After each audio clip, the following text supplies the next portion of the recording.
Hi everyone, my name is Alyssa, I read, and welcome to my channel, and today we are talking about the new releases that are coming out in July.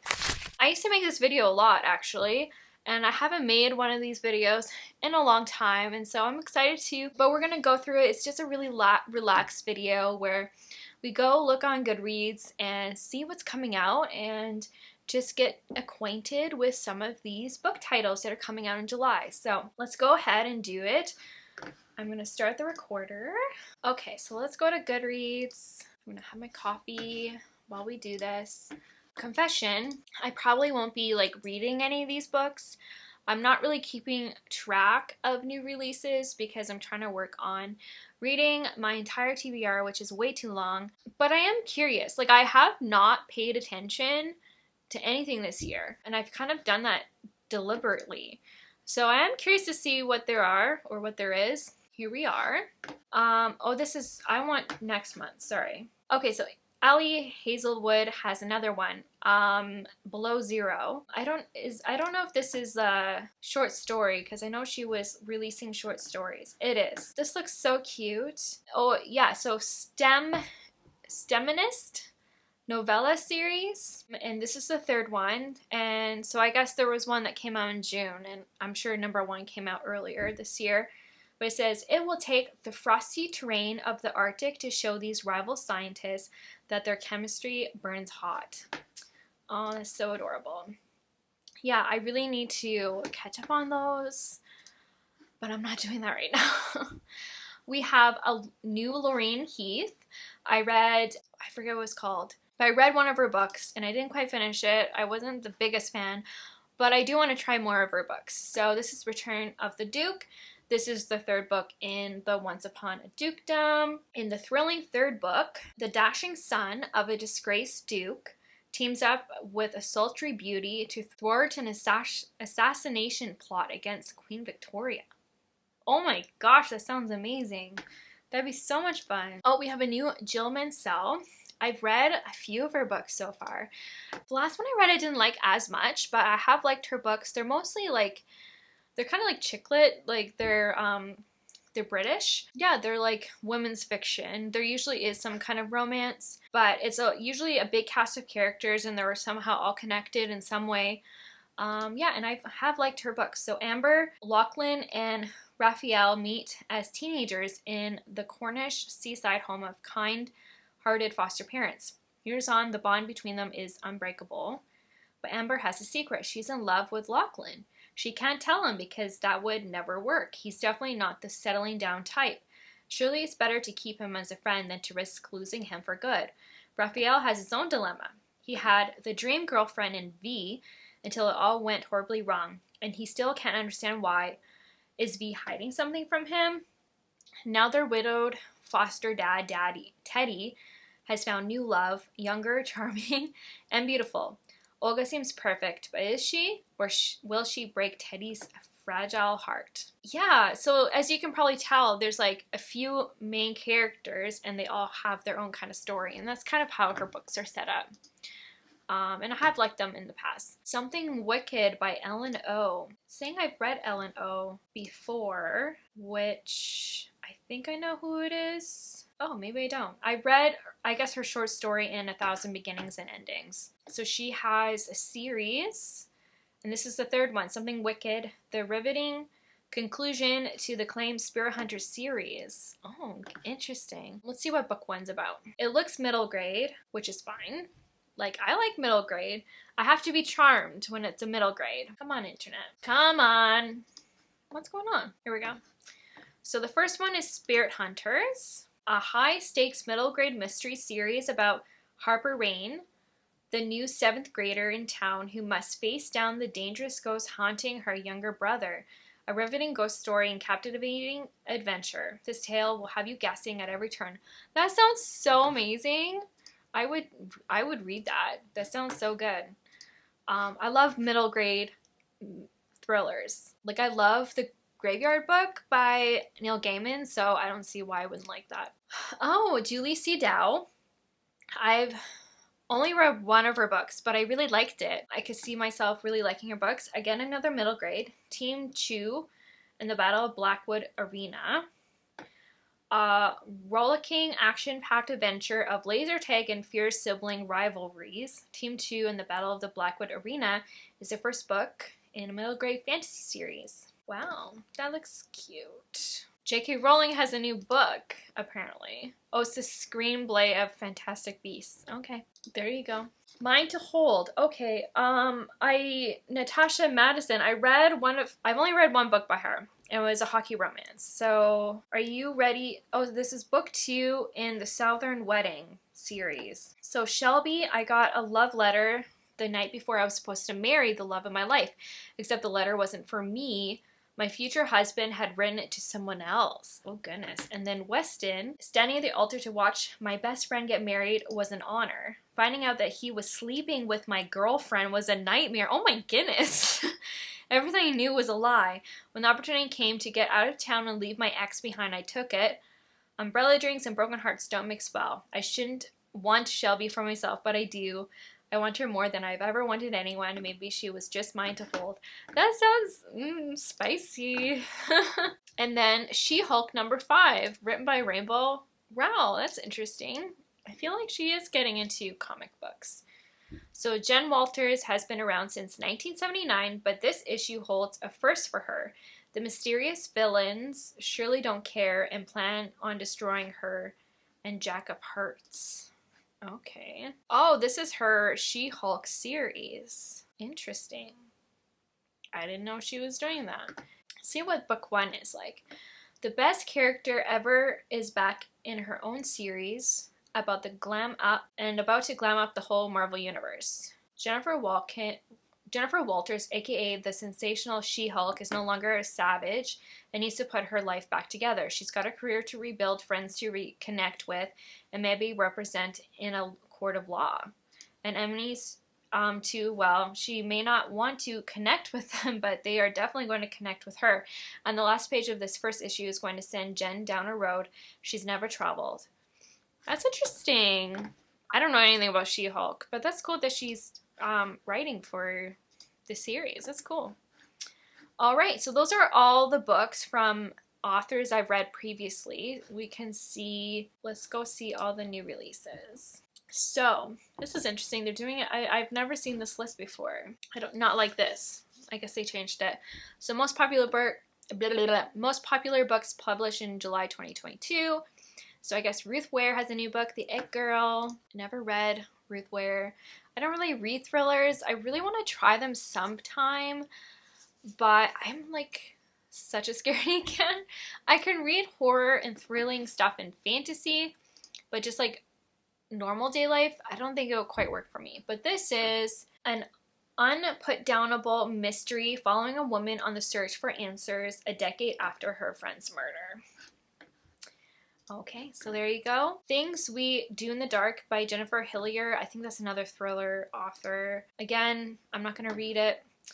But so when Paris Peralta is arrested in her own bathroom, covered in blood, holding a straight razor, her celebrity husband dead in the bathtub behind her, she knows she'll be charged with murder. No kidding. But as bad as this looks, it's not what worries her the most. With the unwanted media attention now surrounding her, it's only a matter of time before someone from her long-hidden past recognizes her and destroys the new life she's worked so hard to build, along with any chance of a future. Okay. Blake Crouch has a new book called Upgraded. I have been interested in his books. I think I would enjoy that. Okay, The Bodyguard by Catherine Center. Yes, I've seen her books before. I think she writes kind of romances, but I feel like she might write more like women's fiction. But this looks like a romance. So it says, God is back. Hannah Brooks looks more like a kindergarten teacher than somebody who could kill you with a wine bottle opener or a ballpoint pen or a dinner napkin. But the truth is she's an executive protection agent. She's the bodyguard. That's hilarious. And she just got hired to protect superstar actor Jax Stapleton from his middle-aged corgi breeding stalker. That is hilarious. That sounds so good. Daughter of Dr. Moreau by Sylvia Moreno Garcia. I've heard of that author before. Last to Vanish by Megan Miranda, another thriller. Kristen Lovrance Datter. I don't know what that is. Lexi Ryan. I've heard of Lexi. Oh, These Hollow Vows. So this one's called These Twisted Bonds. So it's a sequel. And These Hollow Vows I've heard before. Yeah, I think I was curious about this when it first came out. I would read it maybe one day. We'll see.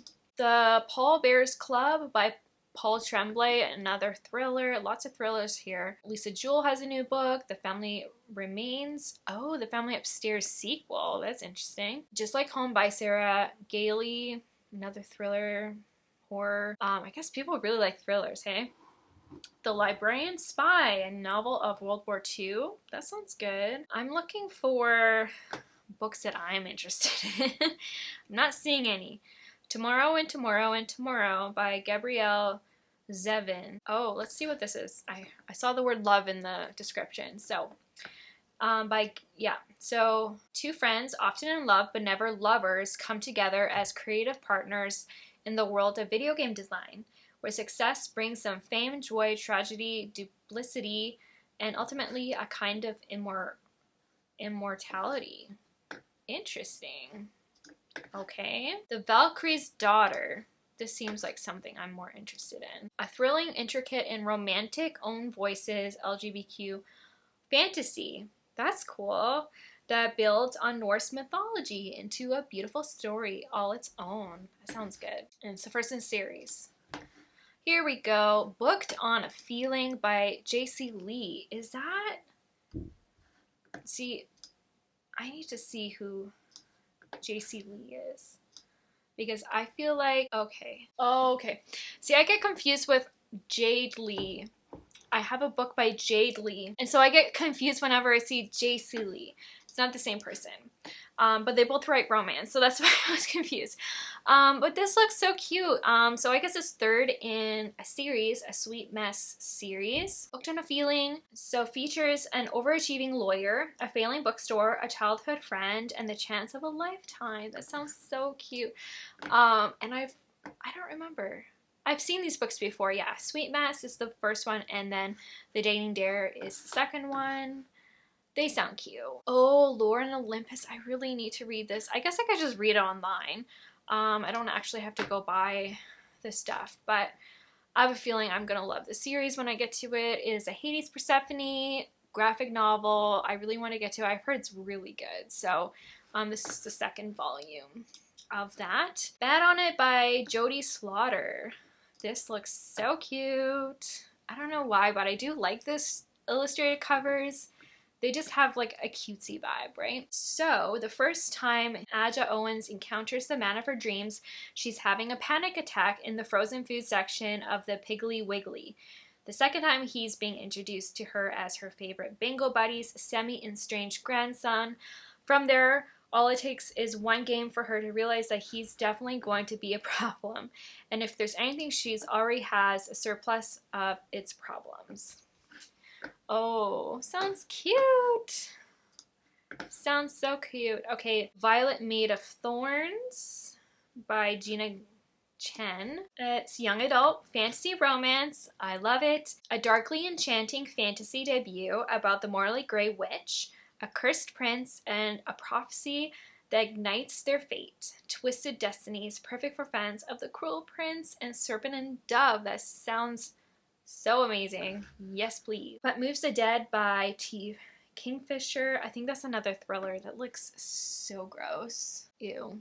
Okay. The Romance Recipe by Ruby Barrett. Cute. A fiery restaurant owner falls for her enigmatic head chef in this charming emotional romance. Enigmatic? How do I say that? Enigmatic. I don't know. I'm too tired. Oh, Susan Wiggs has a book, Sugar and Salt. It's the fourth book in the Bella Vista Chronicles, and it is a romance series. Okay, so so Jerome Sugar Barnes learned the art of baking in his grandma's bakery, also called Sugar, on historic Perdita Street in San Francisco. He supplies baked goods to the lost and found bookshop across the street. When the restaurant that shares his commercial kitchen loses its longtime tenant, a newcomer moves in, Margot Sultan, a barbecue master from Texas. Margot isn't exactly on the run, but she needs a fresh start. She's taken care of herself her whole life, pulling herself up by her fingernails to recover from trauma, and her dream has been to open a restaurant somewhere far, far from Texas. The shared kitchen with Jerome Sugar's bakery is the perfect setup. A state-of-the-art kitchen in a vibrant neighborhood, popular with tourists and locals, and obviously it's a romance. They're gonna fall in love. Sounds so cute. Ooh, look at this. I love this. Dream On. Oh, it looks so cute. By Angie Hockman. What would you do if your dream man turned out to be real? When law student Cass Walker wakes up after surviving a car accident, she's flooded with memories of her boyfriend, Devin. The only problem, Devin doesn't exist, but everything she remembers about him feels so real, like the precise shade of his coffee brown eyes, the texture of his favorite hand-me-down scarf, even the slightly crooked angle of his pinky broken after falling off a trampoline in 3rd grade. She knows he's a figment of her imagination. Friends, family, and doctors confirm it, but she still can't seem to get him out of her head. So when she runs into the real Devin a year later in a Cleveland flower shop, she's completely shocked. Even more surprising is that Devin actually believes her story, and soon they embark on a real-life romance with her dream man by her side, an upcoming summer job at a prestigious law firm. Cass's future seems perfect, but fate might have other plans. That's really interesting. That's an interesting concept. I like that. And then Youngblood by Sasha Lawrence. For fans of Vampire Diaries and dark academia, 2 queer teen bloodsuckers at an elite vampire-only boarding school must go up against all the vampiredom when they uncover a frightening conspiracy on campus. Interesting. Ooh. That's fun. PC Cast. I feel like I should know who that is. Okay, so PC Cast did write some YA paranormal, so that's why I recognize the name. So this is Into the Mist. This is part of a new series. It's a fantasy, adult, maybe a little bit of sci-fi. As men fall to the mist, the age of womankind begins to rise.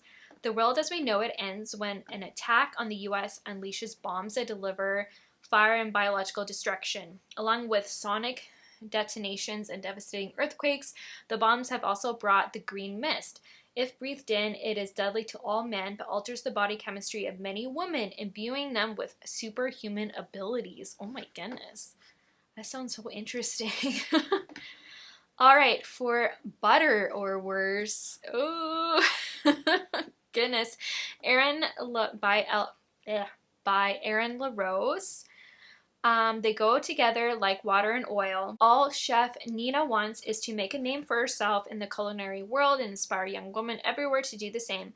For too long, she's been held back and underestimated by the male-dominated sphere of professional kitchens, and she's had enough. Now, as co-host of the competitive reality TV series The Next Cooking Champ, she finally has a real shot at being top tier in the foodie scene. Too bad her co-host happens to be Hollywood's smarmiest jerk. That sounds fun. I would read that. Debbie McComber has a new book, The Best Is Yet to Come. I've never read any of her books, but someday I do want to. When a woman alone in the world bravely chooses to open her heart, 2 lost souls have a new chance at belonging in this intimate novel. That sounds nice. The problem with those books, they always just sound nice, you know, like, but that's good once in a while, right? Okay, what's this? Another romance. So this is called Honey and Spice. Introducing internationally best-selling author, dazzling debut novel full of passion, humor, and heart. This centers on a young Black British woman who has no interest in love and unexpectedly finds herself caught up in a fake relationship with a man she warned her girls about. That's awesome. I love that. That's fun. This sounds fun. A Lady's Guide to Fortune Hunting by Sophie Irwin. A whip-smart debut that follows the adventures of an entirely unconventional heroine who throws herself into the London season to find a wealthy husband, but the last thing she expects is to find love. I love it. That sounds so cute. Circling Back to You by Julie Tew. I don't know how to pronounce that, but she has a new and diverse voice in contemporary romance, a sexy new novel about colleagues who decide to take the relationship outside the office. I do like un-office romance. Those are fun. Cadence Lim has transformed from behind-the-scenes number cruncher to an integral part of the sales team at Prism Reality. But despite moving up the corporate ladder, her complicated relationship with her estranged elderly father weighs heavily, and she can't seem to shake the desire for a new beginning. At least Cadence can always lean on her favorite co-worker and co-conspirator, Matt, a top broker with an unsuccessful love life. The forever single Matt is constantly being nagged by his loving Filipino family to settle down. Their relationship takes a turn when a business trip lands them both in their hometown, and Matt enlists Candace as a pretend girlfriend for a family gathering. Oh, that sounds so fun. Cute.